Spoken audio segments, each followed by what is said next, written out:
I teach nuclear policy here at UC Santa Cruz, and I work with a public policy organization, the Committee to Bridge the Gap. Okay. And I understand you recently did a report analyzing the California Council on Science and Technology's report on the potential health impacts of smart meters. Can you talk a little bit about what the shortcomings of that report were? Of two varieties. One was that the state legislators who had requested the study asked for an independent science-based study of this matter. They did so because they were concerned that they were hearing from PG&E that there's nothing to worry about, and they wanted someone that was disinterested to look independently.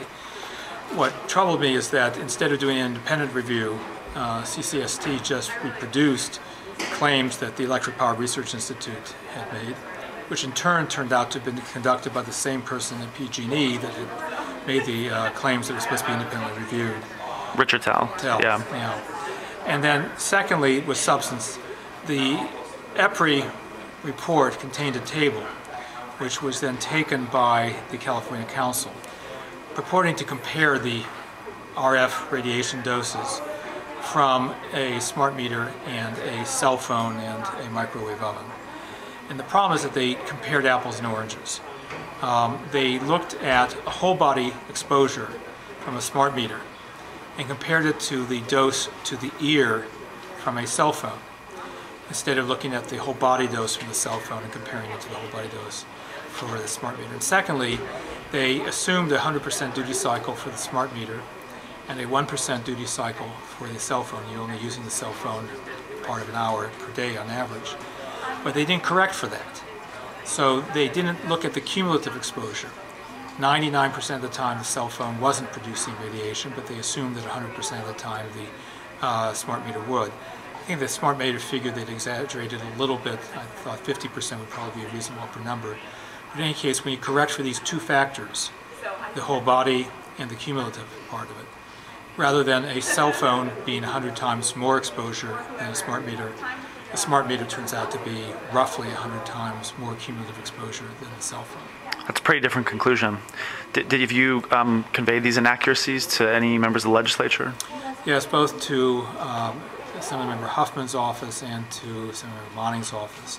And I've urged them to request the California Council to, in its final report, revise these findings to give an answer to the fundamental question: what is the cumulative whole body exposure comparative difference?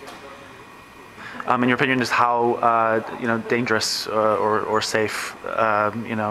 What's the risk here to the public if potentially if your figures are correct, it is so much more times greater than cell phone? We don't know.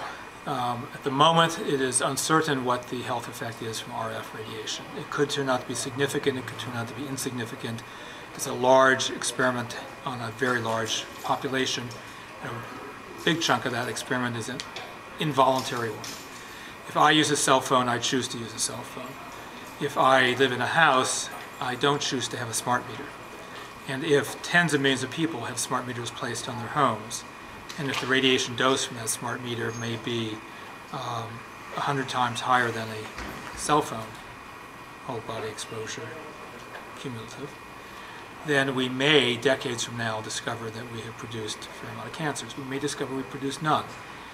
But it seemed to me inappropriate for the Council to simply take something from the industry without checking it, and to not do it in units that are comparable. And it's a simple thing to fix. And if they don't fix it, I would be troubled. Thank you very much, Sure. Daniel. Thank you so much. Does it remind you of what goes on with the nuclear? It reminded me very much. And remember, with ionizing radiation, it took a long time to recognize that it wasn't just an acute risk that I can cause a Hiroshima-type disease, but that there's a latent cancer. Cumulative exposure producing a latent illness which takes decades to manifest itself.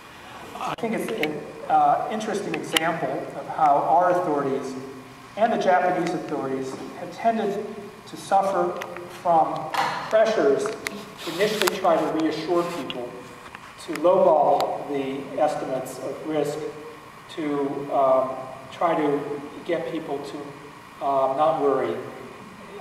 In some situations, the fact that it took them weeks to elevate the risk level from a 5 to a 7, when they knew within days they were really at a 7.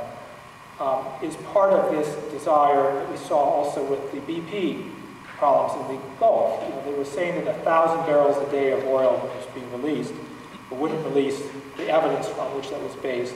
And eventually the estimates went up and up and up.